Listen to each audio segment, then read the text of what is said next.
Topic चल रहा है loss on issue of debentures, ऋण पत्रों के निर्गमन पर हानि। और ऋण पत्रों के निर्गमन पर जो हानि होती है दो प्रकार की होती है, पहले मैंने बता दिया था, क्योंकि अपन पहले क्या है दो इलस्ट्रेशन क्वेश्चन कर चुके हैं। Discount on issue of debentures और प्रीमियम ऑन रिडम्पशन, ऋण पत्रों के निर्गमन पर बट्टा और शोधन पर प्रीमियम, ये दोनों कंपनी के लिए लॉस होते हैं, हानि की राशि होती है। और इस हानि की राशि को कंपनी क्या करती है, अपने लाभों से अपलिखित करती है, लाभों में से कम करती है, लेकिन किस्तों में टुकड़ों में करती है। तो लाभों में से कितनी राशि कम करे, तो इसके लिए क्या है, प्रश्न के अंदर जो सूचना दी जाती है उसमें देखा जाता है कि कंपनी ऋण पत्रों का शोधन है वो किस प्रकार से करेगी। कि ऋण पत्रों का शोधन है वो दो प्रकार से किया जाता है, या तो एक निश्चित अवधि के पश्चात एक साथ एक मुश्त किया जाता है, या फिर किस्तों में किया जाता है। अगर ऋण पत्रों का शोधन एक निश्चित अवधि के पश्चात एक साथ किया जाना है, एक मुश्त किया जाना है, जब तो हानि की राशि को हम उतने ही वर्षों में डिवाइड कर देते हैं। लेकिन अगर ऋण पत्रों का शोधन किस्तों में किया जाता है तो हमारे को एक टेबल बनानी पड़ती है। इस टेबल से हम ये ज्ञात करते हैं कि प्रति वर्ष लाभ हानि खाते में कितनी राशि अपलिखित की जाएगी या कम की जाएगी। ठीक है, तो आज मैं आपको इसका एक इलस्ट्रेशन बता रहा हूँ बुक का जो लास्ट इलस्ट्रेशन है, इलस्ट्रेशन पेज नंबर 216 पर इसमें दे रखा है, सौरभ लिमिटेड ने 1 अप्रैल 2013 को 100 रुपये वाले 3000 ऋण पत्रों का, 100 रुपये वाले 3000 ऋण पत्र है, तो ऋण पत्रों का मूल्य है वो कितना हो गया, 3 लाख रुपए। 12% बट्टे पर निर्गमन किया, और बट्टे पर निर्गमन अगर किया जाता है तो कंपनी को लॉस होता है। जिनका शोधन 31 मार्च 16 से प्रतिवर्ष 1 लाख रुपए करना है। अच्छा, इसमें और देखो, शोधन कर रहे हैं, किस्तों में कर रहे हैं, लेकिन वो उसी वर्ष के अंत से नहीं कर रहे हैं, 2016 से कर रहे हैं, यानी कि 2 साल के बाद में। तो 2 साल के बाद में शोधन कर रहे हैं, यानी कि तीसरे वर्ष से, तो फिर हमारे को ये loss on issue of debentures account बनाना है। और इसमें लॉस एक ही है, ऋण पत्रों के निर्गमन पर बट्टा, इसमें शोधन पर प्रीमियम नहीं है, तो निर्गमन पर बट्टा है। अब निर्गमन पर जो बट्टा है वो देखो कितना है, इसमें 12%, और ऋण पत्रों का जो अमाउंट है वो कितना हो गया, 3 लाख, क्योंकि 100 रुपये वाले 3000 तो 3 लाख हो गया, और 12% बट्टा इसका, तो 3 लाख का 12% बट्टा है आपके, कितना हो गया, 36,000 रुपये। तो 36,000 रुपये डिस्काउंट हो गया, यानी कि हानि की जो राशि है टोटल वो कितनी है, 36,000, और ये 36,000 हानि की राशि बट्टे की। ठीक है, अब इसमें किस्तों में शोधन किया जा रहा है, तो ऐसी दशा में हमारे को टेबल बनानी पड़ेगी, जो हम पहले इलस्ट्रेशन में कर चुके हैं। तो टेबल में जो है राशि है किस प्रकार से दिखाई जाएगी वो देखो। हानि की राशि तो हमने ज्ञात कर ली है कि टोटल हानि की राशि है वो 36,000 है। ठीक है, तो अब पहले टेबल बना लेते हैं, फिर हानि की राशि प्रतिवर्ष लाभ हानि खाते में कितनी राशि दिखाई जाएगी वो हम ज्ञात करेंगे, और फिर लाभ हानि खाते में जो राशि दिखाई जानी है वो ज्ञात करने के बाद में, जो इस टेबल से ज्ञात करेंगे, उसके बाद में फिर हम अकाउंट बनाएंगे loss on issue of debentures account. जैसे उसके बाद में फिर हम उसमें दिखाएंगे कि इतनी हानि की राशि थी, प्रतिवर्ष उसमें लाभों से राशि वो कम करते जाएंगे। तो सबसे पहले ये टेबल देखो, इसमें जो क्वेश्चन है, इसमें कंपनी ने ऋण पत्रों का निर्गमन किया है 1 अप्रैल 2013। 1 अप्रैल 2013 को निर्गमन किया था, 100 रुपये वाले 3000, 3 लाख, और 12% जो बट्टा है उसके हिसाब से कितना हो गया, 36,000। तो ये तो हमने ज्ञात कर लिया कि हानि की राशि है वो कितनी है, 36,000। तो हम ये लिख देंगे कि टोटल हानि की राशि 36,000 है, इसलिए हमारे को ये ध्यान रहेगा कि प्रति वर्ष लाभ हानि खाते में कितनी राशि दिखाई जानी है। तो टोटल तो ये राशि है, amount of loss to be written off, मतलब हानि की वो राशि जो हमारे को अपलिखित करनी है, यानी कि लाभ हानि खाते में दिखानी है। लाभों से हानि की राशि को कम करते जाते हैं तो उसको बोलते हैं अपलिखित करना, इंग्लिश में बोलते हैं उसको रिटर्न ऑफ। ठीक है, तो हानि की राशि तो 36,000 है। देखो, इसमें ऋण पत्रों का निर्गमन किया था 1 अप्रैल 2013 में, तो पहले वर्ष का अंत है वो कब होगा, 31 मार्च 2014 को। लेकिन इसमें क्वेश्चन में दे रखा है कि कंपनी ने ऋण पत्रों का है वो कब से चालू किया है, 31 मार्च 2016 से, यानी कि 2014 में 15 में कंपनी ने ऋण पत्रों का शोधन किया ही नहीं है। ऋण पत्रों का शोधन नहीं किया है, तो अब देखो पहले वर्ष के अंत में, क्योंकि निर्गमन 1 अप्रैल 2013 को किया था, तो पहले वर्ष का अंत कब होगा? 31 मार्च 2014।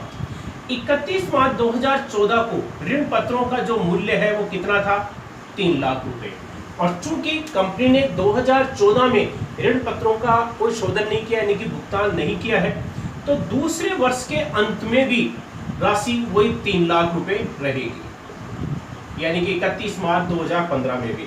और चूंकि कंपनी ने 2015 में भी शोधन नहीं किया है, तो तीसरे वर्ष के अंत में शोधन करने से पहले, शोधन बाद में किया जाएगा, उसमें भी अमाउंट है वो 3 लाख रुपए रहेगा। अब कंपनी ने 31 मार्च 2016 को शोधन किया है, तो इसमें अमाउंट है वो कौन सा लिखा जाता है? शोधन करने से पहले, भुगतान करने से पहले। तो 31 मार्च 2016 से पहले डिबेंचर्स का मूल्य है 3 लाख था। और इसमें क्वेश्चन में दे रखा है कि कंपनी जो ऋण पत्र है वो प्रतिवर्ष कितने का शोधन कर रही है? एक लाख रुपए का। अब 31 मार्च 2016 को कंपनी 1 लाख रुपए के ऋण पत्रों का शोधन कर देगी। शोधन का मतलब है ऋण पत्र धारियों को उनके ऋण पत्रों का भुगतान, यानी कि रीपेमेंट।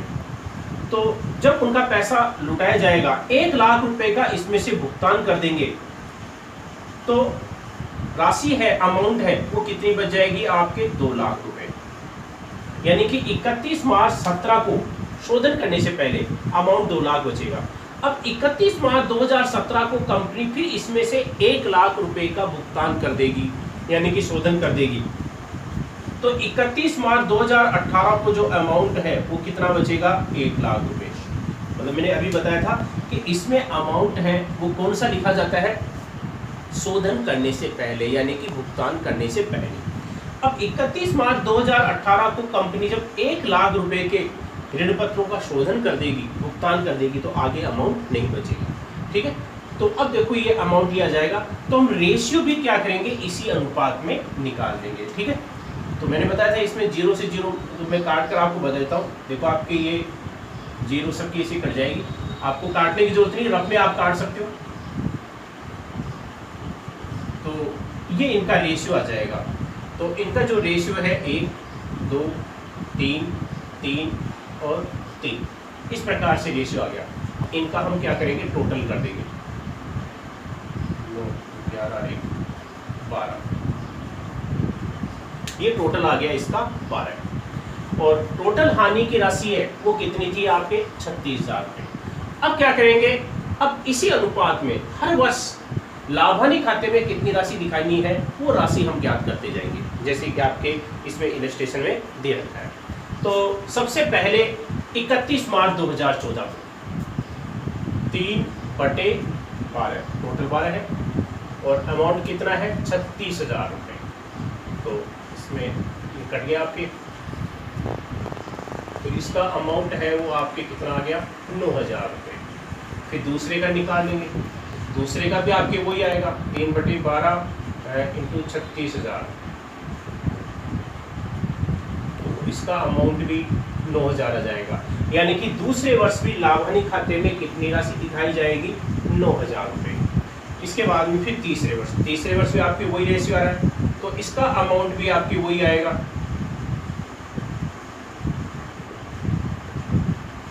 9,000 रुपये। और इसके बाद में चौथे वर्ष के अंत में 2/12 इंटू 36,000, 6,000 रुपये। और फिर पांचवें वर्ष के अंत में 1/12 इंटू 36,000, इसका अमाउंट आ गया आपके 3,000। तो हो गया ये टोटल आपके 36,000 हो गया। यानी कि पहले वर्ष के अंत में लाभानी खाते में, मतलब P&L अकाउंट में राशि है 9,000 रुपये दिखाई जाएगी। दूसरे वर्ष भी P&L में कितनी राशि दिखाई जाएगी? 9,000 रुपये। तीसरे वर्ष भी 9,000 दिखाई जाएगी, क्योंकि रेशियो समान आ रहा था इसलिए। चौथे वर्ष के अंत में P&L में राशि 6,000 रुपये दिखाई जाएगी और पांचवें वर्ष 3,000। इस प्रकार से ये 36,000 रुपये हानि की राशि धीरे धीरे कम होती जाएगी। तो ये इस टेबल बनाने का उद्देश्य यही था कि ये ज्ञात करना कि प्रतिवर्ष लाभ हानि खाते में कितनी राशि दिखाई जानी है, और यानी कि कितनी हानि की राशि लाभों से कम करनी है। और ये मैंने ये बताया था कि इस टेबल को कब बनाया जाता है, जब कंपनी ऋण पत्रों का शोधन किस्तों में करती है। अगर किस्तों में शोधन करती है तो हमारे को टेबल बनानी पड़ेगी। अगर जैसे इसमें ये होता, इसमें तो किस्तों में था, इसमें ये होता कि कंपनी है कि इन ऋण पत्रों का शोधन है वो 3 वर्षों में करेगी। शोधन है 3 वर्षों में 3 वर्ष के पश्चात एक साथ करेगी, एक मुश्त। क्योंकि 2 तरीके बताए थे जो हमने पहला इलस्ट्रेशन किया था, उसमें बताया था कि या तो कंपनी ऋण पत्रों का शोधन एक साथ यानी कि एक मुश्त करती है या किस्तों में करती है। तो ये तो किस्तों वाला है। अगर प्रश्न में ये होता कि कंपनी 3 वर्ष के पश्चात ऋण पत्रों का शोधन एक मुश्त करेगी यानी कि एक साथ करेगी, यानी कि 3 लाख रुपए का भुगतान एक साथ करेगी, तो हमारे को ये टेबल बनाने की जरूरत नहीं पड़ती।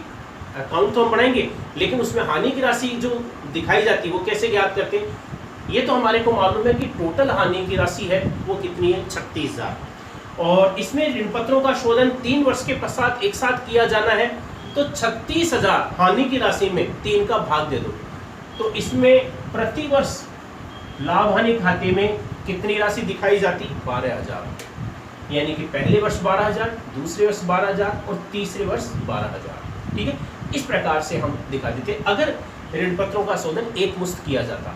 लेकिन किस्तों में कर रहे हैं तो हम इस प्रकार से ज्ञात करेंगे। तो ये हमारी टेबल बन गई। अब हम अकाउंट बनाएंगे, loss on issue of debentures account या discount on issue of debentures account. देखो हमने टेबल बना ली कि जिसमें प्रति वर्ष लाभ हानि खाते में कितनी राशि दिखाई जाती है।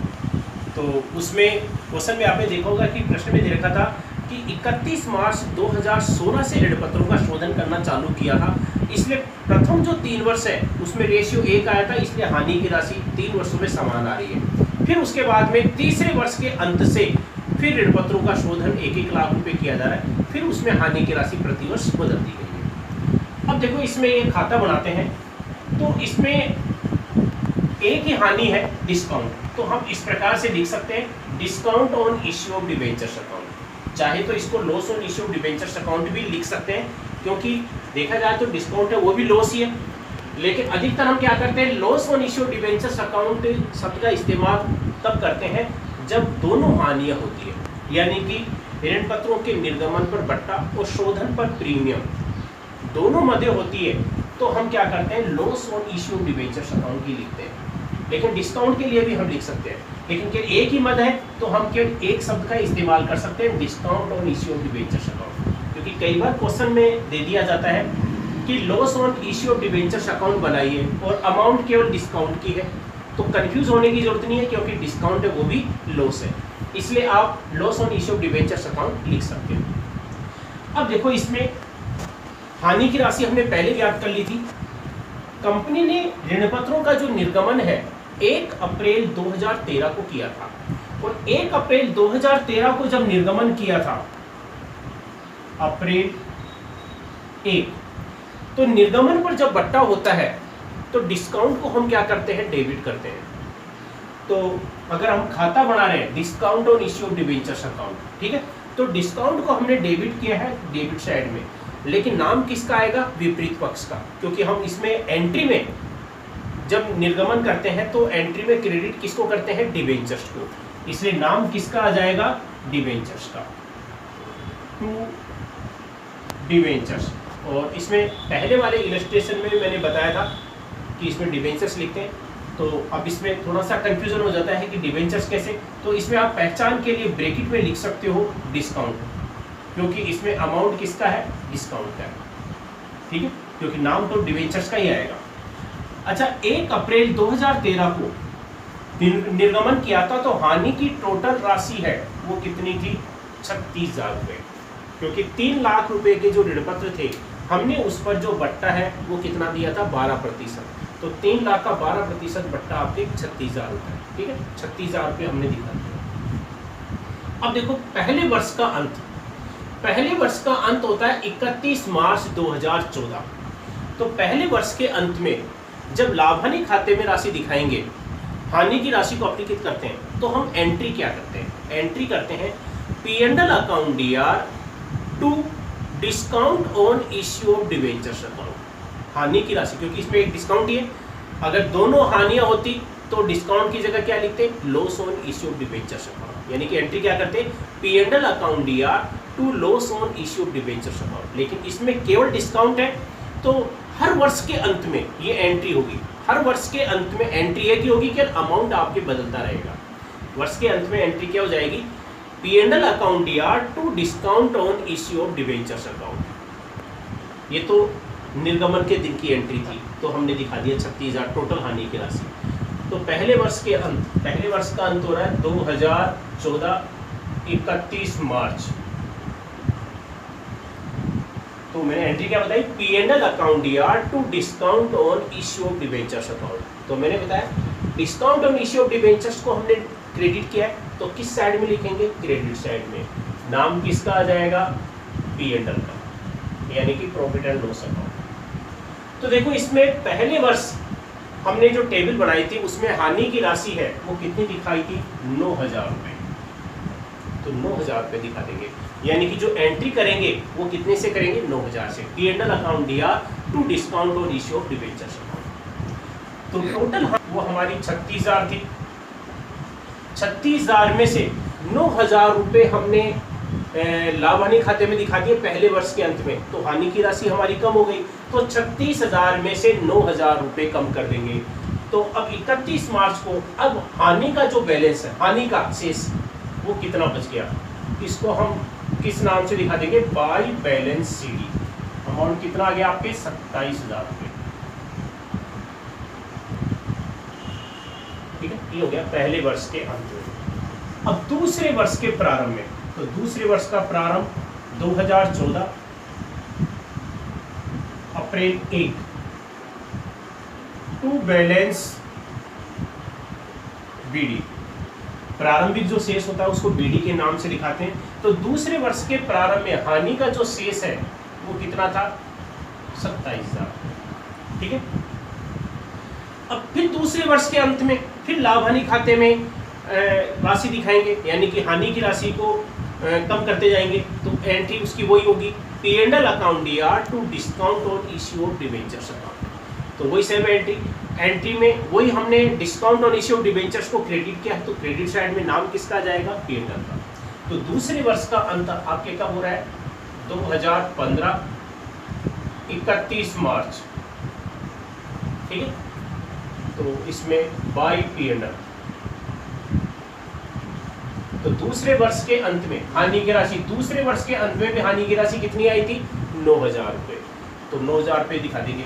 अच्छा देखो टोटल हानि की राशि है वो कितनी थी, 27,000, क्योंकि कम होती गई है। अब 27,000, 9,000 रुपये हमने P&L में दिखा दिए, तो हानि की राशि है वो 9,000 रुपये से कम हो गई। तो 27,000 में से हम क्या करेंगे, 9,000 रुपये कम कर देंगे। ठीक है, तो आपके हानि की राशि है वो जितनी बची है उसको बैलेंस सीडी के नाम से दिखा देंगे। ठीक है, तो हानि की राशि है वो कितनी बच गई, 18,000। ठीक है, ये टोटल लगा दिया हमने 27,000। ये दूसरे वर्ष का अंत हो गया। अब देखो तीसरे वर्ष के प्रारंभ में, तीसरे वर्ष का प्रारंभ 2015 अप्रैल 1। तो तीसरे वर्ष के प्रारंभ में हानि का जो शेष है टू बैलेंस बीडी, हानि का शेष कितना था, 18,000। तो 18,000 हम दिखा देंगे। अब देखो हमने ऋण पत्रों का शोधन तीसरे वर्ष के अंत से किया था, यानी कि तो तीसरे वर्ष किया था तो उसमें भी हानि की राशि हमारे कितनी आई थी, 9,000 रुपये आई थी। तो तीसरे वर्ष के अंत में भी अब हानि की राशि P&L में दिखाएंगे 9,000 दिखाएंगे। तो तीसरे वर्ष का अंत कब हो रहा है, 2016 31 मार्च। एंट्री वही होती है आपके P&L account DR to discount on issue of debentures. तो खाता हम discount on issue of debentures account बना रहे हैं, तो एंट्री में हमने क्रेडिट किया, क्रेडिट साइड में नाम किसका आ जाएगा, P&L का।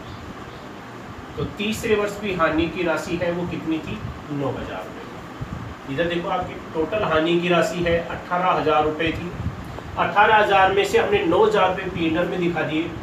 तो अब हानि की राशि है वो कितनी बची, बाय बैलेंस सीडी। अंतिम शेष होता है उसको सीडी के नाम से दिखाते हैं। सीडी का मतलब कैरिड डाउन। यानी कि इसका बैलेंस आगे ट्रांसफ़र करते रहेंगे। तो 18,000 में से 9,000 गए तो बैलेंस है वो कितना बच गया आपके 9,000 रुपये। ये हमारा टोटल हो गया। अब चौथे वर्ष के प्रारंभ में, तो चौथे वर्ष का प्रारंभ देखो 2016 अप्रैल 1 टू बैलेंस बीडी। चौथे वर्ष के प्रारंभ में हानि का जो शेष है वो कितना था 9,000 रुपये। हानि का शेष 9,000 रुपये था। अब देखो हमने 2016 में ऋण पत्रों का शोधन कर दिया था। ऋण पत्रों का शोधन तो हमारा रेशियो है वो चेंज हो गया था और हानि की राशि है वो कितनी आ गई थी 6,000 रुपये। यानी कि P&L में हमने राशि है वो कितनी दिखाई थी 6,000 रुपये। तो एंट्री भी हमने 6,000 रुपये से की थी। तो 6,000 रुपये से हमने एंट्री तो वही की थी P&L account DR to discount on issue of debentures. तो चौथे वर्ष के अंत में, तो चौथे वर्ष का अंत कब हो रहा है, तो चौथे वर्ष के अंत में हानि की राशि है वो P&L में हम कितनी दिखाएंगे 6,000 रुपये। हानि की राशि 6,000 रुपये आई थी, ये 6,000 रुपये दिखा दी। तो टोटल हानि की राशि इधर 9,000 रुपये थी। 9,000 में से 6,000 रुपये हमने P&L में दिखा दिए। तो अब 31 मार्च को हानि का जो शेष है वो कितना बचा, 9,000 में से 6,000 घटा दो 3,000। ये चौथे वर्ष का हो गया। अब पांचवें वर्ष के प्रारंभ में, तो पांचवें वर्ष के प्रारंभ 2017 अप्रैल 1 टू बैलेंस बीडी। पांचवें वर्ष के प्रारंभ में हानि का जो शेष है वो कितना था 3,000 और पांचवें वर्ष के अंत में हमने P&L में राशि है वो कितनी दिखाई है 3,000 रुपये। तो पांचवें वर्ष के का अंत 2018 31 मार्च बाई P&L लाभ हानि खाते में हमने राशि 3,000 रुपये दिखा दी। 3,000 रुपये हानि का शेष था और 3,000 रुपये हमने P&L में दिखा दिए। तो हानि का जो बैलेंस है वो समाप्त हो गया, यानी कि अब हमारे को आगे खाता बनाने की जरूरत नहीं। तो इस प्रकार से ये खाता बन जाएगा। तो ये मैंने आपको इसका बताया था 23वां इलस्ट्रेशन। तो आपके बुक के इलस्ट्रेशन तो आपके कंप्लीट हो गए हैं, हानि वाला कंप्लीट हो गया है। अब आपके एक क्वेश्चन बचा है कि वो क्वेश्चन बताना है, इसी के साथ में आपका ये चैप्टर भी कंप्लीट हो जाएगा। तो ये जो मैंने बताया इलस्ट्रेशन आपके बुक में सोल्व किया हुआ है, लेकिन जो मैंने बताया उसको एक बार आप फिर से इसको सोल्व कर लेना।